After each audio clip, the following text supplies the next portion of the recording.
গরমের দিনে আমরা একটু রিচ খাবারটা অ্যাভয়েড করি, তাই একদম সহজ পদ্ধতিতে একটা ডাল রেসিপি আপনাদের করে দেখাবো। সামার স্পেশালি ডাল রেসিপিটা দেখবেন বানানো খুবই সহজ আর একদম সব ঘরোয়া উপকরণ দিয়ে এটা বানিয়ে নেওয়া যায়।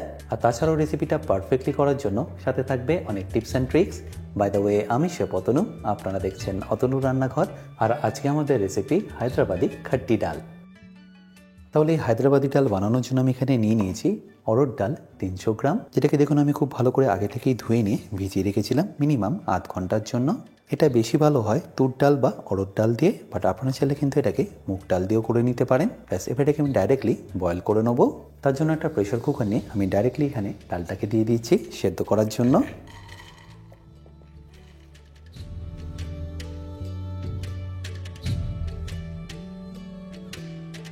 এরপর আপনাদের এখানে দিয়ে দিতে হবে 2 চা চামচ আদা রসুন বাটা,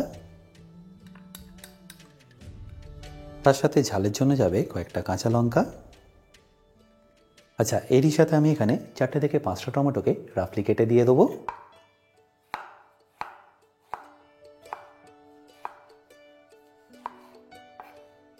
জাস্ট এইভাবে রাফলি গোল গোল করে কেটে নিলেই হবে, কারণ প্রেশার কুকারে কুক করার সময় দেখবেন এটা একদম পারফেক্টলি গলে যাবে। আর কাটা হয়ে গেলে ডাইরেক্টলি এটাকে আমি প্রেশার কুকারের মধ্যে দিয়ে দিচ্ছি।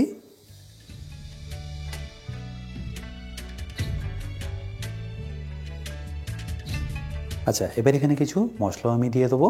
তার মধ্যে রঙের জন্য আমাদের এখানে দিয়ে দিতে হবে 1 থেকে 1.5 চা চামচ হলুদ গুঁড়ো, তারই সাথে যাবে 1 চা চামচ ঝাল লঙ্কার গুঁড়ো, আর 1 চা চামচ যাবে কাশ্মীরি লঙ্কার গুঁড়ো।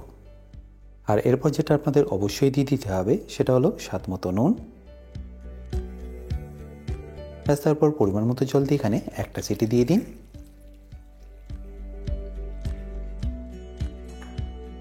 এবার গ্যাসটা অন করে আমি এটাকে ভালো করে মিশিয়ে নেব সেদ্ধ করার আগে। আচ্ছা, এখানে একটা ছোট্ট টিপস, বয়েল করার আগে 1 থেকে 1.5 চা চামচ তেল এইভাবে এর মধ্যে দিয়ে দেবেন, তাহলে দেখবেন সিটি পড়ার সময় জলটা বাইরে বেরিয়ে আসবে না। তারপর ঢাকনাটা দিয়ে এটাকে ভালো করে সেদ্ধ করে নিন। ফ্লেমটা এই সময় আপনারা লো টু মিডিয়াম রাখবেন। যদি আপনারা সিটি হিসাবে কুক করেন তাহলে একটা সিটি, আর যদি টাইম হিসাবে কুক করেন তাহলে 8 থেকে 10 মিনিট এটাকে আপনাদের কুক করে নিতে হবে। আচ্ছা, এখানে বলে রাখি অতনু রান্নাঘরের বেসিক কুকিং কোর্সের সাথে সাথে অ্যাডভান্স কুকিং কোর্স কিন্তু অলরেডি অ্যাভেলেবেল আমার নিজস্ব ওয়েবসাইট www.otonurannahar.com-এ, যেখানে আপনারা পেয়ে যাবেন রেস্টুরেন্ট স্টাইল ডিশেস, যেগুলো আপনারা খুবই সহজে বাড়িতে বানিয়ে নিতে পারবেন। আর এই কোর্সটা নিয়ে আপনারা ছোট ক্লাউড কিচেন বা রেস্টুরেন্টও খুলে নিতে পারেন। কোর্সটা কিনতে হলে লিঙ্ক আমি ডেসক্রিপশনে দিয়ে রেখেছি। তাও যদি আপনাদের কোনো রকম অসুবিধা হয় আমার সাথে এই হেল্পলাইনে যোগাযোগ করতে পারেন। দেখতেই পেলেন কোনোভাবে কিন্তু জলটা বেরোলো না, একটা সিটি পড়ে গেছে, তাই আমি এর ফ্লেমটা বন্ধ করে দিচ্ছি। আর এটা আমি তখনই খুলে নেবো যখনই এর মধ্যে থেকে কমপ্লিটলি স্টিমটা বেরিয়ে যাবে। আর এটা যতক্ষণ রেস্টিংয়ে আছে ততক্ষণ আমি এখানে নিয়ে নিয়েছি 100 গ্রাম তেঁতুল, যার মধ্যে আমি দিয়ে দেবো অল্প একটু উষ্ণ গরম জল।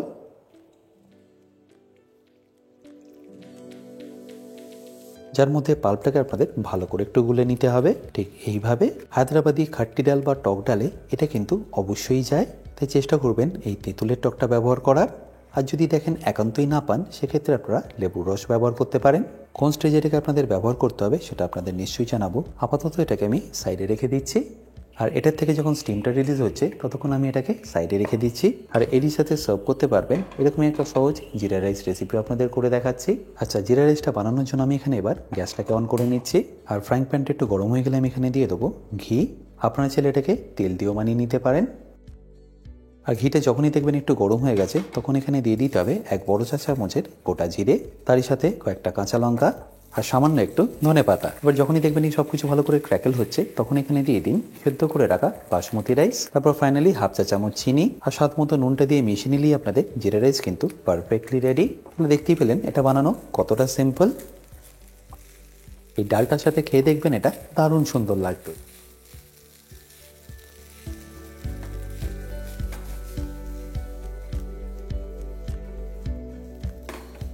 তাহলে এখানে আমার জিরা রাইসটা রেডি হয়ে গেল। এটাকে আমি সাইডে রেখে দিচ্ছি এখন। আর এপাশে দেখুন প্রেশার কুকারের প্রেশারটা একদম রিলিজ হয়ে গেছে, তাই এটাকে আমি খুলে নিচ্ছি।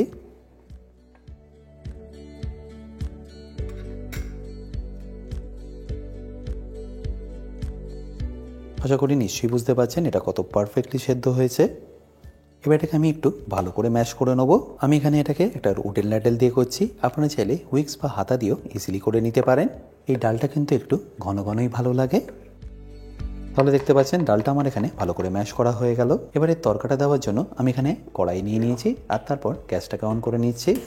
আর তরকাটা দেওয়ার জন্য আমি এখানে নিয়ে নেবো 1 থেকে 1.5 চা চামচ সাদা তেল আর তারই সাথে 1 চা চামচ মতো ঘি। বাট যদিও এটা অপশনাল, আপনারা চাইলে দিতেও পারেন, চাইলে নাও দিতে পারেন। আর এটা যতক্ষণ গরম হচ্ছে আমি ডালটার মধ্যে দিয়ে দেবো যে তেঁতুলটা আমরা গুঁড়ে রেখেছিলাম সেটা। অবশ্যই এর মধ্যে তেঁতুলটাকে ছেঁকেই দিতে হবে, নাহলে তেঁতুলের খোলাগুলো ডালের মধ্যে মিশে যাবে। আমার কথা মতো এটা একবার বানিয়ে দেখুন, দারুণ সুস্বাদু হয়। আর তেঁতুলটা দেওয়ার পরে আমি এখানে দিয়ে দেবো কয়েকটা কারি পাতা, এখানেও দিচ্ছি, অবশ্যই আবার ফোড়নেও দেবো। আর এরই সাথে এখানে একটু ধনেপাতাও অ্যাড করে দিচ্ছি। ব্যাস, তারপর এটাকে ভালো করে একবার মিশিয়ে নিন।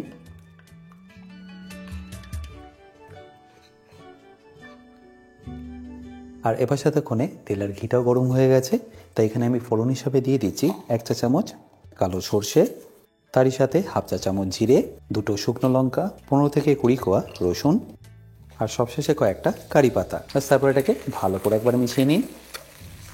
রসুনের মধ্যে হালকা যতক্ষণ না কালার আসছে ততক্ষণ এটাকে আপনারা কুক করতে থাকুন। মোটামুটি দেখবেন 3 থেকে 4 মিনিটের মধ্যে এটা পারফেক্টলি কালার চলে আসবে। আশা করি নিশ্চয়ই দেখতে পাচ্ছেন রসুনের মধ্যে কিন্তু কালারটা খুব ভালোভাবেই চলে এসছে। ব্যাস, এখানে আপনাদের এবার দিয়ে দিতে হবে ডালটা।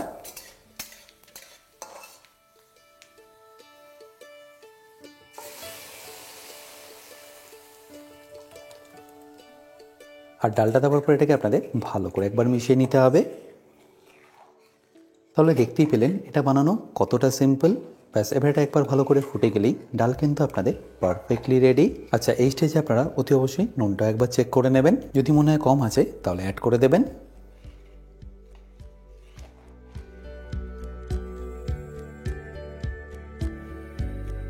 আর যখনই এটা ফুটে যাবে তখন এটা পারফেক্টলি রেডি। তাহলে দেখতেই পেলেন কত সহজে এটা বানিয়ে নেওয়া যায়। আশা করি সিম্পল রেসিপিটা আপনাদের নিশ্চয়ই ভালো লেগেছে। আর যদি ভালো লেগে থাকে অতি অবশ্যই কিন্তু আমাকে কমেন্টে জানাতে ভুলবেন না।